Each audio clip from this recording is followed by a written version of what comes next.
There are people who are batting unequivocally for a large proportion of their bets on domestic cyclicals, saying that, hey, let's hang out on the exports front because the world is not looking that great a place. But India within that will look, and therefore domestic cyclicals is the story to bet on. Never mind the fact that in the recent few past times, it has promised a lot but failed to deliver.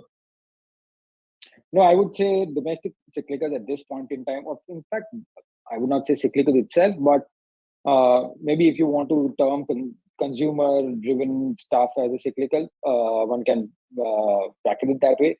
But that is something which we would be keen on, and probably that is something which we think that is a secular story, in the next 3 to 5 years as well. So that's a pocket we cannot ignore. At the same time, infra bets or probably industrial bets to an extent, along with your banking and private banks, is something which we do think that should continue to perform from a domestic versus the global kind of overall portfolio scenario or bets. Yeah, I mean, actually, the last 1 month as well, industrials are showing that strength, right? They are expensive, but they are just holding on. The trading position on the long side on the F&O market as well in those stocks is pretty high.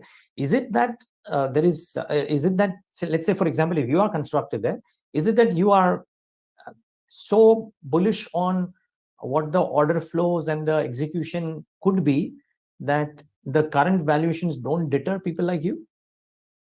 No, I think, see, and that's the most trickiest part purely because especially the valuations of the industrials, right? It's a game of probably, higher order book and their execution over a period of time.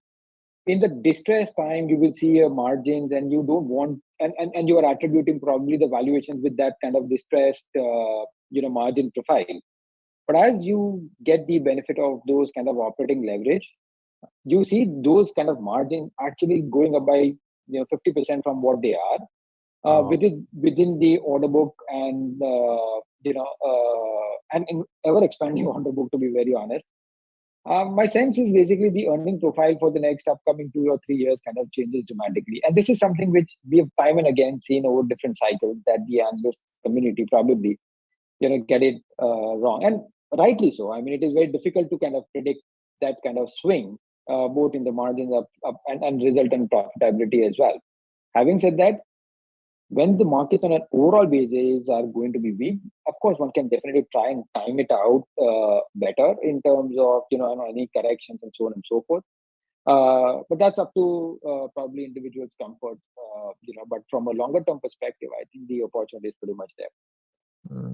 We have a last couple of questions. Where are you most circumspect about? So I'm presuming that you mentioned that the market at large might have pain. What within that, in that period, what is it that could really underperform?